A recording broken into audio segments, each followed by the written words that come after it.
जय श्री राम। बहुत बहुत स्वागत करता हूँ आप सभी का एक बार फिर से अपने YouTube चैनल पर। मैं पंडित आशीष शर्मा।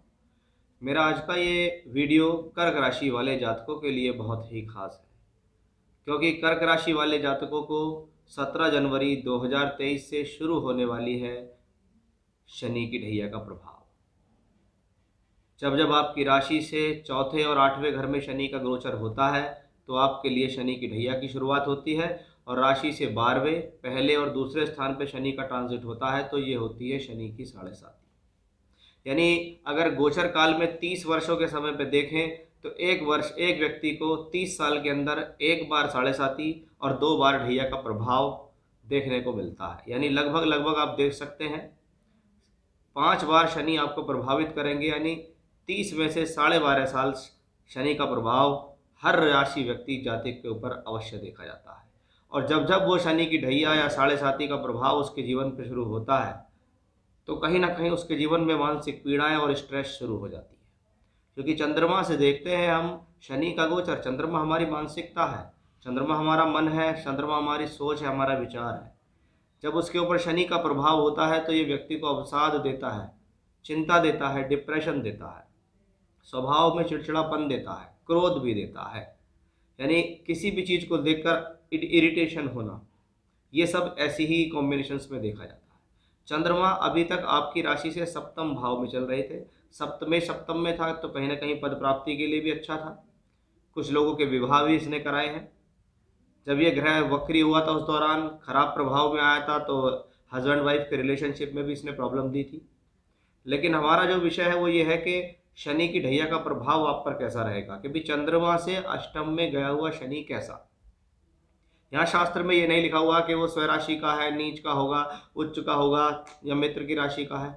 उन्होंने यही कहा कि चंद्रमा से आठवां शनि, शास्त्र में शनि की ढैया या लघु कल्याणी के नाम से जाना जाता है। व्यवहारिक ज्योतिष में हम इसको शनि की ढैया कहते हैं, वैसे शास्त्र में इसको लघु कल्याणी कहा गया है। यानी एक शॉर्ट पीरियड के लिए शनि का उस भाव में आना।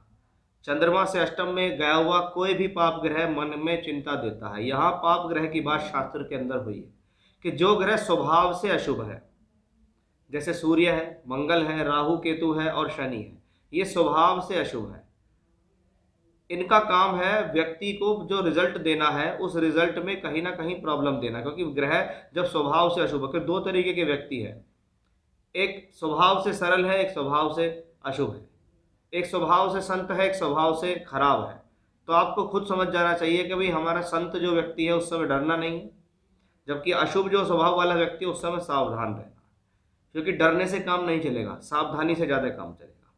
अब चंद्रमा से आठवें घर में शनि आता है तो शास्त्र कहता है कि अष्टम भाव अड़चन, दुविधा, कष्ट, परेशानी, अशुभ समाचार, गोपनीय षड्यंत्र, किसी प्रकार की अप्रिय घटना के संकेत अष्टम भाव से मिलते हैं।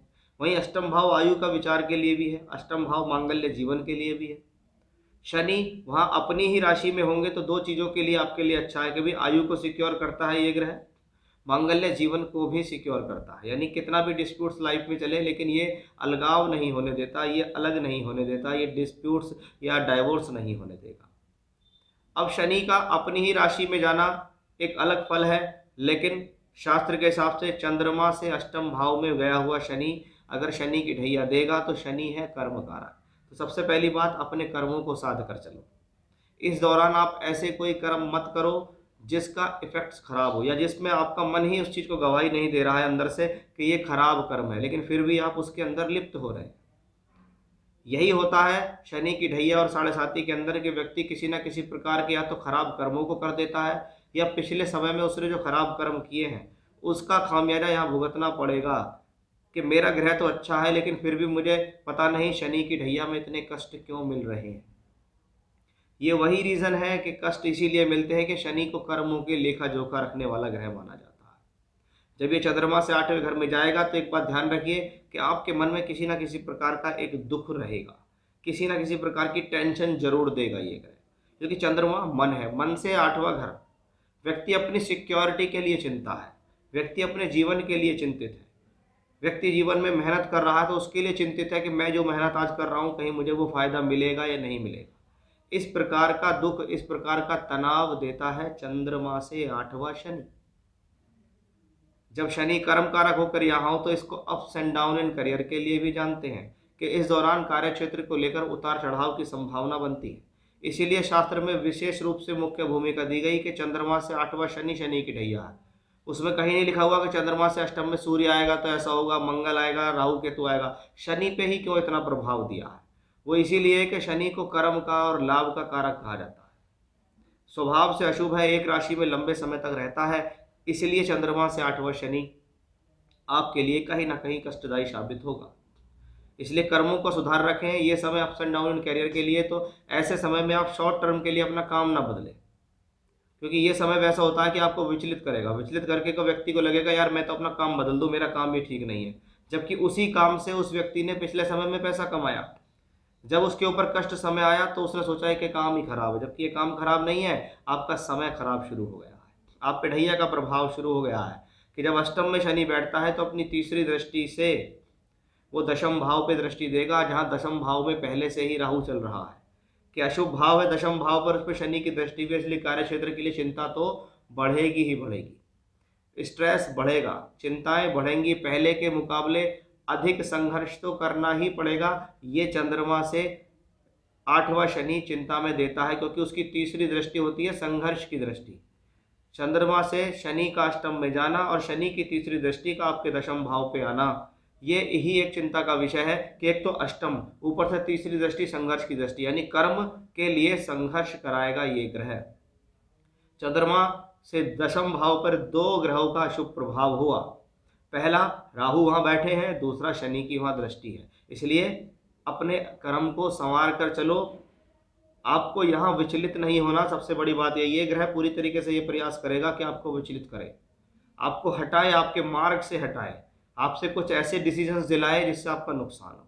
जब शनि के अष्टम से बैठ के दशम दूसरे भाव पर दृष्टि जाती है जहाँ सूर्य की राशि है, तो ये धन संचय करने में परेशानी देती है। पैसा किसी न किसी माध्यम से तो आएगा, लेकिन पैसा रुक नहीं पाएगा, आय और व्यय बराबर रहेंगे, धन संचय नहीं हो पाएगा। कभी कभी जरूरत को पूरा करने के लिए, परिवार की जरूरत को पूरा करने के लिए आपको कहीं ना कहीं पैसा अपना खर्च करना पड़ जाएगा, यानी आपका इन्वेस्टमेंट जो जुड़ा हुआ है उसको आप खोलने की कोशिश यहाँ करेंगे। चंद्रमा से पंचम भाव पर शनि की 10वीं दृष्टि दिखाती है कि यह समय पढ़ाई से मन हटा सकता है। इस दौरान अपनी पढ़ाई के लिए सजग रहें, क्योंकि आपकी राशि के मालिक कौन है? चंद्रमा ही है, और चंद्रमा एक चंचल ग्रह है। आपकी राशि है कर्क राशि, इसको हम कहते हैं चर राशि, कि इसके अंदर गहराई भी है, इसमें सोच भी है, इसमें विचार भी है। अब आपकी राशि से 5वें घर के अंदर अशुभ ग्रह शनि का प्रभाव होता है, तो आपके मन को विचलित करेगा, मन विचलित होगा तो बुद्धि विचलित, बुद्धि विचलित तो शिक्षा विचलित होगी। आपके निर्णयों का प्रभाव आपकी शिक्षा पर पड़ेगा, इसका विशेष ध्यान रखें। आपके निर्णयों का प्रभाव कहीं ना कहीं आपके प्रेम संबंधों पर भी इस दौरान पड़ने वाला है, क्योंकि ये शनि की ढैया है, इसलिए बहुत ज़्यादा प्रभावशाली रहेगी आपके जीवन में ये 2.5 वर्ष। इसमें कुछ अच्छी बात वही है कि चंद्रमा से 8वें घर में अगर शनि है तो वो स्वराशि का है, अपनी राशि का है, मूल त्रिकोण का है। कहीं ना कहीं जब जरूरत पड़ेगी तो मान सम्मान को गिरने नहीं देगा ये ग्रह, कर्म कराता रहेगा, स्ट्रेस दिलाता रहेगा, आप भी आगे बढ़ते रहेंगे। ऐसी स्थितियों के अंदर व्यक्ति को भगवान शिव की आराधना रोज करनी चाहिए। जैसे रुद्राष्टकम का पाठ आप रोज करोगे तो बहुत अच्छा, रोजाना 1 माला मृत्युंजय मंत्र की करोगे तो बहुत अच्छा। साथ ही साथ शनिवार की शाम को, या तो आप सिर्फ सैटरडे की शाम को तिल के तेल का जो जोत जलाकर घर में शनि के बीज मंत्र ओम शम शनश्चराय नमः, इसकी 11 माला रोजाना हर शनिवार को करते रहें। प्रत्येक शनिवार के दिन ये माला का जाप कर सकते हैं, या प्रत्येक शनिवार की शाम को चमेली का तेल का दीपक जला के सुंदरकांड का पाठ कर सकते हैं, यदि आप इसके अशुभ प्रभाव से बचना चाहते हैं। क्योंकि शनि 17 जनवरी 2023 को जब राशि परिवर्तन करके राशि से 8वें में आएंगे तो वर्ष 2023 के अंदर ये यहीं रहेंगे। एक समय आएगा कि जून के मध्य से लेकर 4 नवंबर तक ये ग्रह वक्री होकर भी इस राशि में रहेंगे। उस दौरान थोड़ा ज़्यादा ध्यान रखना होगा, खास तौर पे अपनी वेल्थ का, यानी पैसे का, अपने डिसीजंस का, अपनी लव लाइफ का, अपनी पढ़ाई का और अपने स्वास्थ्य का उस दौरान विशेष ध्यान रखना होगा, क्योंकि शनि अष्टम में बैठ के वक्री भी होंगे, और 8वें घर के अंदर वक्री ग्रह होना कोई बहुत अच्छे परिणाम देता नहीं है। लेकिन उपाय करेंगे, बातों को समझेंगे, इससे डरेंगे नहीं, इसका सामना करेंगे तो आप इस पर ज़्यादा विजय हासिल कर सकते हैं। तो ये था मेरा आज का विषय कि कर्क राशि वाले जातकों को जो शनि की ढैया का प्रभाव शुरू होने वाला है उसका आपके जीवन में क्या इफेक्ट होगा। फिर से इसी प्रकार की जानकारी लेकर आपके सामने हाजिर होऊंगा मैं। तब तक के लिए बने रहिएगा मेरे साथ। जय श्री राम।